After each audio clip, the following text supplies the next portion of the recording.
Alors, nous passerons donc au quatrième cas ou encore au quatrième exemple, qui est celui du incliné se déplaçant sur un plan incliné rugueux, se déplaçant sous l'action d'une force F.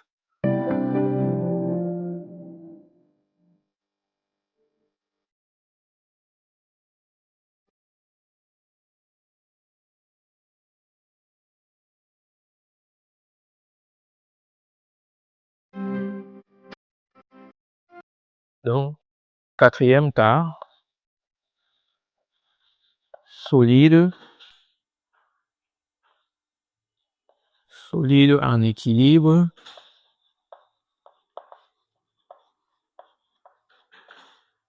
sur un plan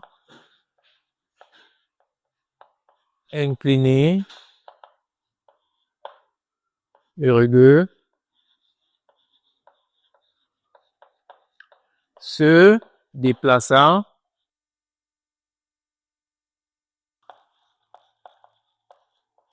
sous l'action d'une force. Donc, voilà le quatrième cas, solide en équilibre sur un plan incliné rugueux. Ça, c'est le cas que nous avons à traiter maintenant. Comme d'habitude, nous allons commencer par définir notre système. Comme je l'ai dit, en physique, le système, c'est l'objet d'étude, c'est-à-dire l'objet sur lequel est représenté toutes les forces en présence. Donc, nous allons d'abord définir notre système ici. En A, on va passer à la définition de notre système.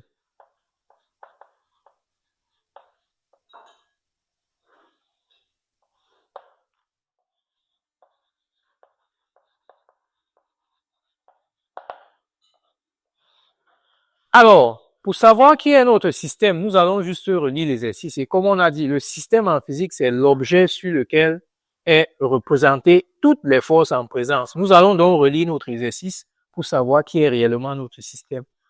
On dit ici, solide en équilibre sur un plan incliné rugueux. Solide en équilibre. Ce solide ne peut être en équilibre que si il y a des forces qui sont appliquées sur ce dernier. Je dis bien, ce solide ne peut être en équilibre que s'il y a des forces qui sont appliquées sur ce dernier. Par conséquent, donc, notre système ici ne peut être que notre solide. Donc, système, le solide. Alors, une fois donc qu'on a défini notre système, nous allons passer donc à l'inventaire des forces. Et comme ça se dit, inventorier des forces ici revient à énumérer toutes les forces.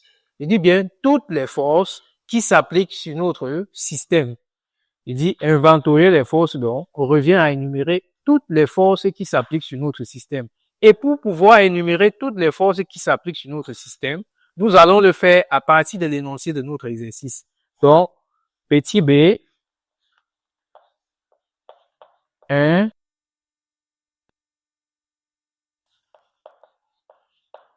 des forces. Alors, comme première force, nous allons déjà citer le poids. Comme première force, le poids du solide. Pourquoi? Parce que tout objet est caractérisé par son poids. Simplement. Donc, comme première force, nous allons citer le poids du solide.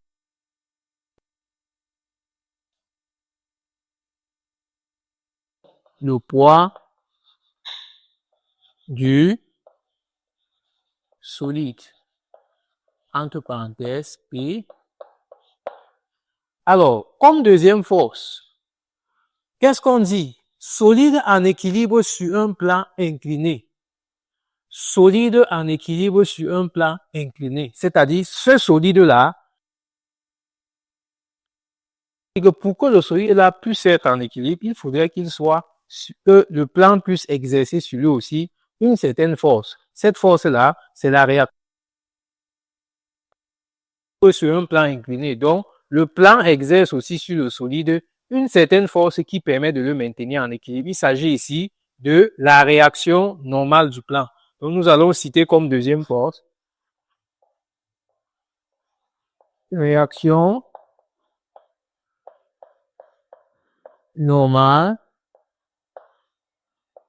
du plan, entre parenthèses, RN. Alors, question.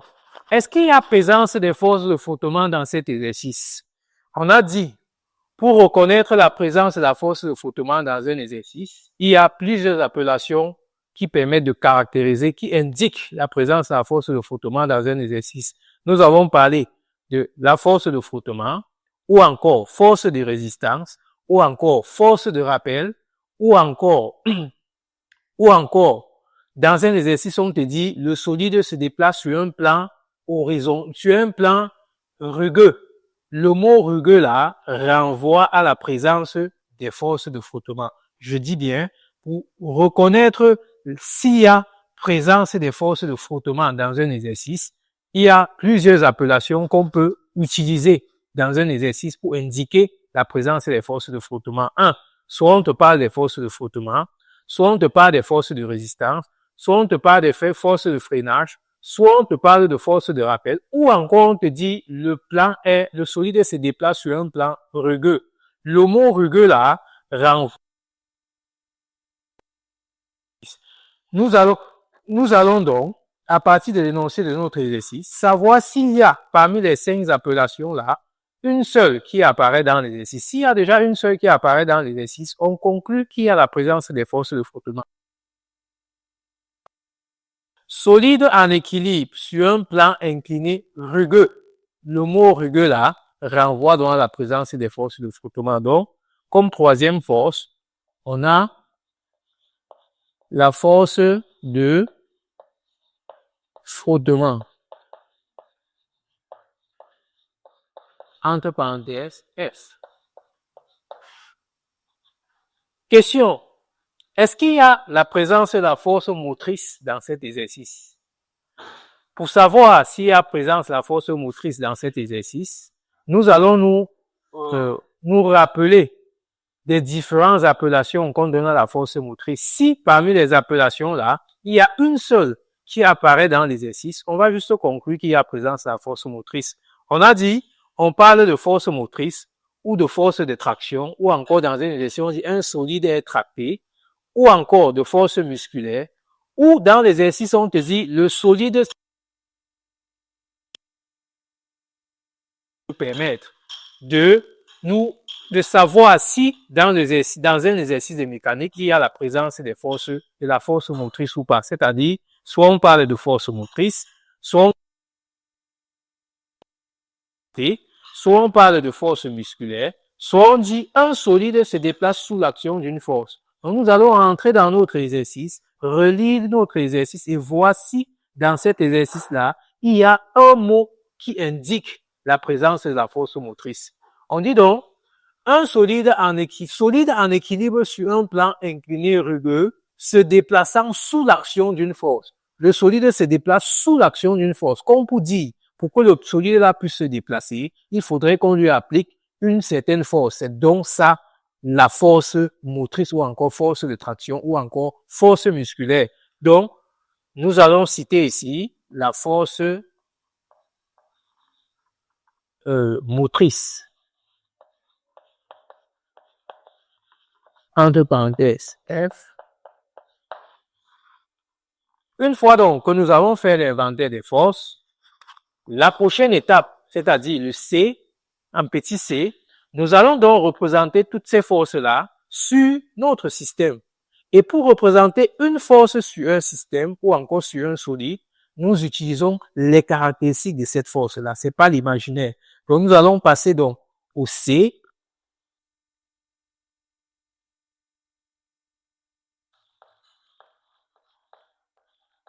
Représentation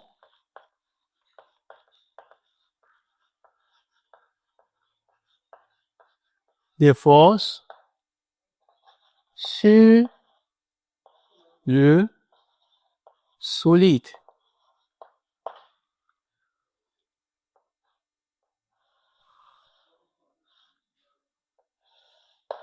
Alors, on a dit, ici on dit, le solide est en équilibre sur un plan incliné rugueux. Ce n'est plus le plan horizontal, mais c'est maintenant plutôt un plan incliné. Comment est-ce qu'on représente un plan incliné? En quelque sorte, le plan incliné, c'est juste un plan. On a pris juste la peine de le soulever. C'est-à-dire, voilà le plan incliné qui est là, le plan horizontal qui est là. L'individu vient et prend juste la peine de le soulever, c'est-à-dire, au lieu d'être comme ça, il devient maintenant plutôt comme ça. C'est ça qu'on appelle plan incliné. Donc, nous allons donc déjà représenter notre plan incliné que voici. Voilà notre plan incliné.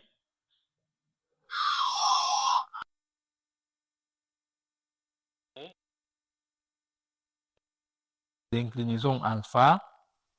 Sur ce plan-ci, nous allons représenter notre solide. Voilà notre solide qui. Voilà notre solide. Alors, une fois donc qu'on a représenté notre solide, nous allons donc représenter les différentes forces. La première force ici, c'est le poids du solide. Et le poids du solide est caractérisé par son point d'application, qui est le centre de gravité du solide. Donc, je viens ici, je vais chercher le centre de gravité de ce solide-ci. Voici le point de rencontre des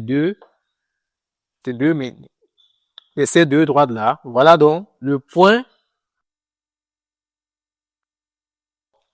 La deuxième caractéristique et la troisième caractéristique du poids d'un corps, c'est la direction, toujours et toujours verticale à partir de son point d'application. Direction du poids, toujours et toujours verticale à partir de son point d'application. Et le sens, toujours et toujours descendant à partir de son point d'application. Je viens donc ici, je vais représenter la direction et le sens. La direction, toujours et toujours verticale à partir de son point d'application. Le sens, toujours et toujours descendant à partir de son point d'application. Je me place donc là. La verticale, c'est ça. Je vais donc me placer là. Je trace une droite verticale qui va vers le bas. Voilà ça. Voilà donc mon poids que je viens de représenter. Voilà mon poids que je viens de représenter. La deuxième force, c'est la réaction normale du plan. Nous allons représenter la réaction normale du plan. Comme caractéristique de la réaction normale du plan, nous avons son point d'application. Le point d'application de la réaction normale du plan, nous avons dit, c'est le point de contact entre le plan et le solide. Point de contact entre le plan et le solide. Voici notre plan incliné.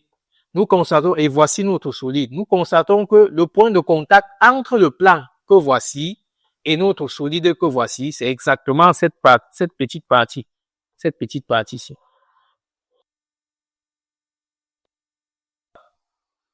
Maintenant, ça veut dire donc, comme on dit, le point d'application de la réaction normale du plan, c'est le point de contact entre le solide et le plan. Ça veut donc dire, je peux représenter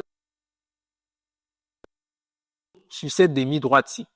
Mais, pour une bonne visibilité, je viendrai représenter le point d'application de la réaction normale au milieu de cette demi-droite-ci. C'est-à-dire, je viendrai donc la représenter ici. Ici. Voilà le point d'application de notre réaction normale. Maintenant, la direction de la réaction normale, c'est quoi? Direction de la réaction normale. Toujours et toujours perpendiculaire au plan à partir de son point d'application. Je dis bien, direction de la réaction normale, toujours et toujours perpendiculaire au plan à partir de son point d'application. Lorsqu'on dit perpendiculaire au plan, ça veut dire ça forme un angle droit avec le plan. Voici le plan. Et pour que cela puisse former un angle droit, il faudrait que ce soit tracé ainsi. Maintenant, il faudrait donc que je passe au sens. C'est le sens qui me permettra au final de savoir de quel côté j'irai avec cette droite-là. Le sens de la réaction normale est toujours et toujours montant. Donc, direction de la réaction normale, toujours et toujours perpendiculaire au plan. Et le sens toujours et toujours montant à partir de son point d'application. Je viens donc, voici le point d'application, je vais tracer et montant. Donc là, voici, je vais la tracer ainsi. Voilà donc ma réaction normale. Vous pouvez donc constater qu'il y a bien un angle droit qui se forme là. N'est-ce pas? Alors, la troisième force, c'est la force de frottement. Le point d'application de la force de frottement, c'est le point de contact entre le plan et le solide. Le point d'application de la force de frottement, c'est le point de contact entre le plan et le solide. Nous allons donc considérer que notre solide se déplace de A vers B. Voilà comment se déplace notre solide. Donc, c'est-à-dire notre solide est en train de monter. Je dis donc, le point d'application de la force de frottement, comme nous l'avons toujours dit, c'est le point de contact entre le solide et le plan. Si nous venons donc regarder le point de contact entre le solide et le plan, nous constaterons donc que c'est cette partie colorée en jaune qui est le point de contact entre le solide et le plan. Donc, je peux représenter le point d'application de ma force de frottement n'importe où sur cette demi-droite. Mais pour une bonne présentation, comme le solide est en train de monter, je vais donc venir représenter la force de frottement, le point d'application de la force de frottement ici, car c'est une force qui est toujours opposée au déplacement du solide. Voilà. Je représente là. Point d'application. Direction, toujours confondue au plan. Direction, toujours confondue au plan. Voilà notre plan. La direction est donc toujours confondue au plan à partir de son point d'application.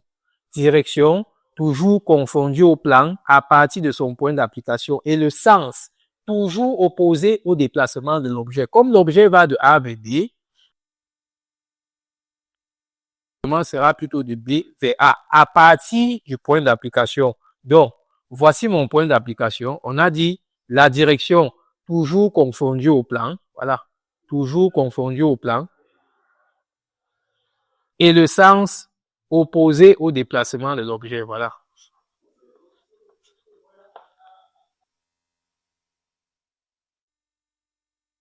La force, c'est la force motrice. Le point d'application de la force motrice, c'est le point, un point du solide. Point d'application de la force solide. Alors, comment je fais donc pour trouver le point du solide où je vais représenter ma force motrice? Mon solide se déplace de A vers B. Pour que le solide puisse se déplacer de A vers B sous l'action de ma force motrice, il faudrait que je vienne me placer de ce côté, que je pousse le solide vers le haut. Que je pousse le solide vers le haut. Ça veut dire quoi? Que le point d'application de ma force motrice doit être quelque part sur cette droite-ci. Sur cette demi-droite. Puisque c'est ici que je me place pour pousser le solide vers le haut. Je me place là, je pousse le solide vers le haut. Alors, pour une bonne présentation, donc, représenter ce point d'application n'importe où sur cette demi-droite. Mais pour une bonne présentation, je vais plutôt chercher le milieu de cette demi-droite. Voilà, en réalité, où doit être le point d'application de notre force motrice. Mais, pour éviter des erreurs, de commettre les erreurs lors de la projection suivant les axes, je vais juste déplacer ce point d'application-là et venir le mettre au milieu de cette autre droite. Donc, me comporter comme si je me plaçais plutôt ici pour tirer le solide. Je dis donc, pour éviter de commettre les erreurs lors de la projection suivant les axes, je vais me comporter comme si je me plaçais plutôt ici pour tirer le solide vers le haut. Donc, je vais déplacer le point d'application ici. Ici, je viens de représenter ici. Maintenant, la direction de la force motrice, c'est quoi? La direction de la force motrice, généralement colinéaire au déplacement ou encore parallèle au déplacement. Généralement parallèle au déplacement. Voilà le déplacement ou encore parallèle au plan. Voilà le plan. Généralement parallèle au plan. Ça, c'est la direction. Et le sens, celle du déplacement de l'objet. Donc, voici la direction, généralement parallèle au plan. J'espère que c'est pour éviter les ennuis. Généralement parallèle au plan. Et le sens, celle du déplacement de l'objet. Voilà. L'objet se déplace de voilà donc notre force motrice. De représenter toutes les forces que j'ai énumérées sur le dessin. Je viens donc de le faire. Après la représentation des forces sur le dessin, nous allons passer à la condition d'équilibre. Condition d'équilibre d'un solide en mouvement de translation. Donc nous allons écrire la condition d'équilibre d'un solide animé d'un mouvement de translation. Condition d'équilibre.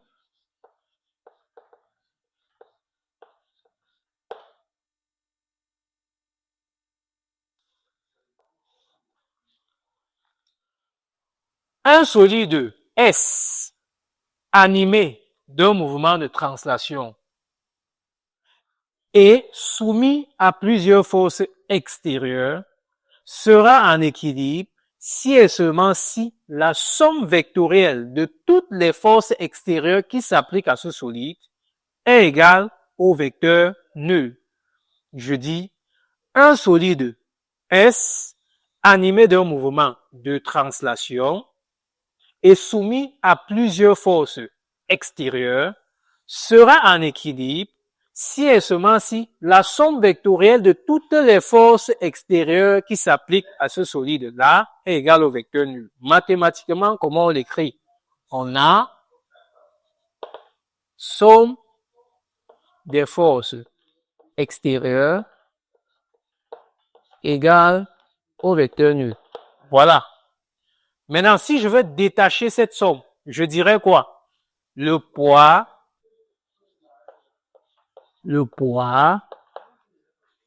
plus la réaction normale que voici, plus la force de frottement que voici, plus la force motrice que voici, est égal au vecteur nul. Voilà donc l'expression de ma condition d'équilibre. Alors, une fois que j'ai écrit dans la condition d'équilibre, nous allons passer à la projection suivant les axes. Donc, en E, projection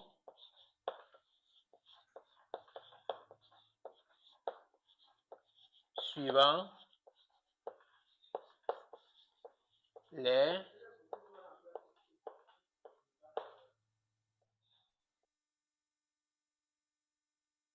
suivant les axes. Alors, axes. Je vais venir sur le dessin où j'ai représenté les forces, ressortir un repère orthonormé. Et comme ça se dit, un repère orthonormé, c'est deux droites qui se coupent en formant un angle droit. Donc, je vais venir sur mon dessin qui est là, ressortir le repère orthonormé. Alors, pour le faire donc, pour éviter d'encombrer ce dessin, je vais représenter un nouveau dessin ici, sur lequel je vais ressortir mon repère orthonormé. Comme j'ai dit, un repère orthonormé, c'est deux droites qui se coupent en formant un angle droit. Donc, je vais refaire mon dessin ici.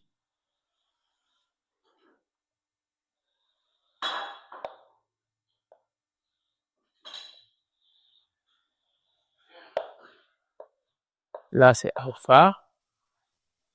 Le poids.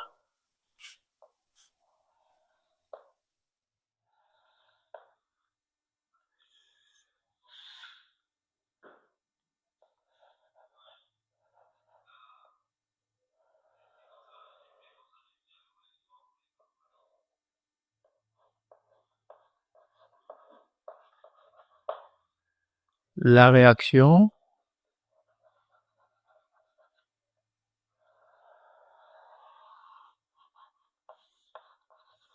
Normal.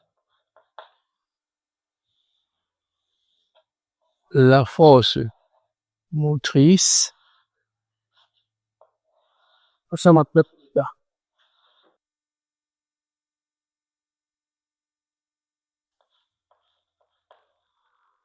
La force de frottement.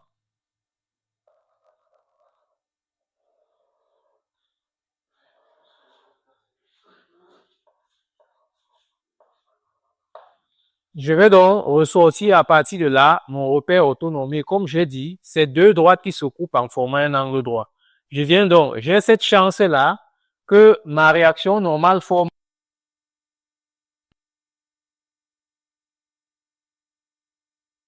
et le plan,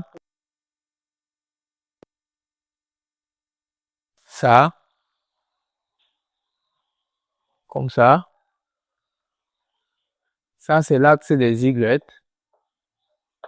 Et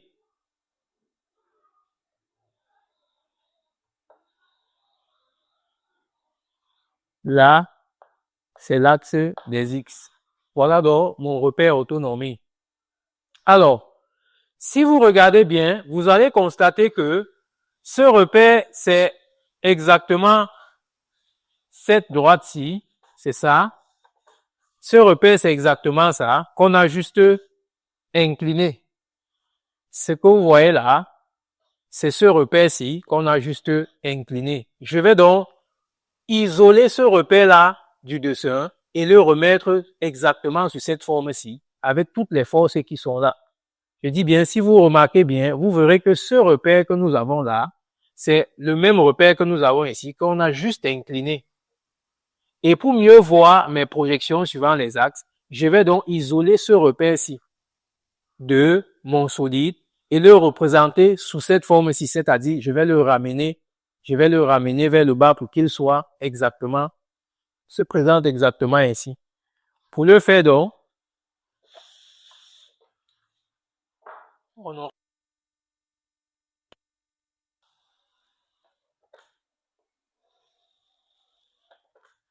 ici c'est l'axe des Y, ici c'est l'axe des X. La force de frottement que voici, elle est représentée suivant l'axe des X. C'est ça ici.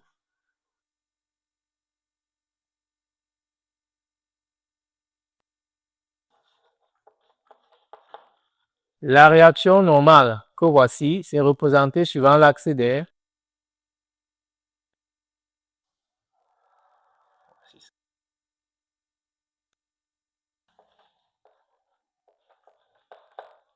La force motrice, la voici ici. Pour mieux voir ce que je vais représenter, je vais juste déplacer cette force motrice-là sur l'axe des X. C'est-à-dire, cette force motrice-là sera maintenant représentée ici.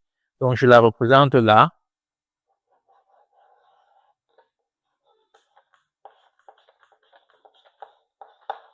Ensuite, le poids. Je constate que le poids que j'ai ici est situé entre le poids que j'ai ici est situé. Je viendrai aussi ici. Voici l'axe des X, l'axe des Y. Le poids là, je vais le représenter ici. Voilà donc exactement ce qui est sur mon dessin. Maintenant, que vaut l'angle qui est là? Comment est-ce que je fais pour trouver la valeur de l'angle qui est là? Il suffira juste de constater que le plan incliné qui est là, ce plan incliné, c'est exactement le même plan incliné ici. C'est-à-dire ce plan incliné ici, c'est exactement la même forme à partir d'ici. Et ici, c'est le même angle que j'aurai ici. Donc, l'angle ici, c'est-à-dire l'angle qui est là,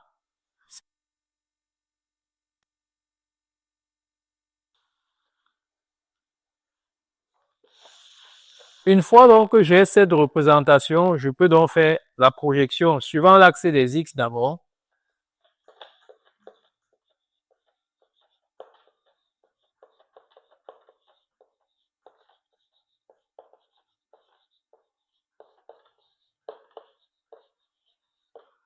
Suivant l'axe OX, vous faites écrire d'abord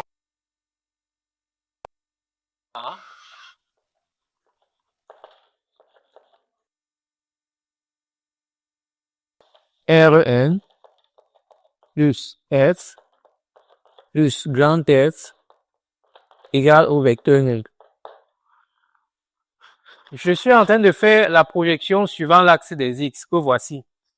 La question donc que je vais me poser à partir d'ici est toujours se souvenir que lorsqu'on fait la projection suivant les axes, c'est dans l'optique de passer de la condition d'équilibre qui est écrite avec les vecteurs à une expression écrite plutôt avec les nombres. Qu'est-ce que je fais donc? Voici le point que j'ai ici. La question que je vais me poser c'est est-ce que ce poids-ci est représenté suivant l'axe des X? Est-ce que ce poids-ci est représenté suivant l'axe des X? La réponse c'est oui, pour la simple raison que ce poids-ci qui est là a deux composantes. Une composante suivant l'axe des Y et une composante suivant l'axe des... Dans le repère qui a pour représenter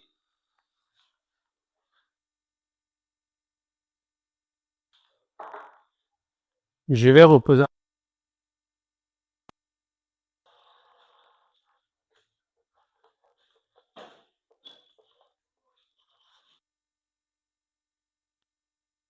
représenter les deux composantes du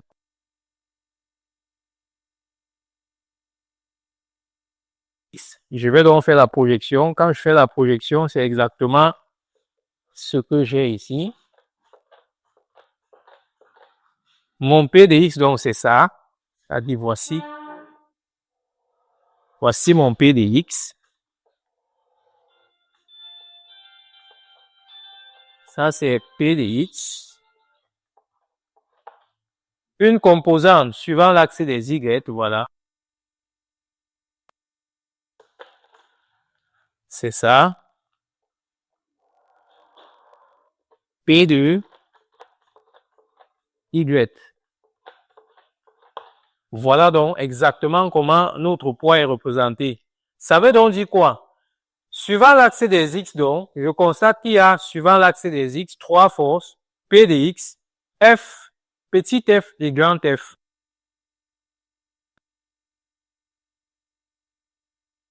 Toute force qui sera représentée dans le sens contraire de cette flèche-ci sera comptée négativement.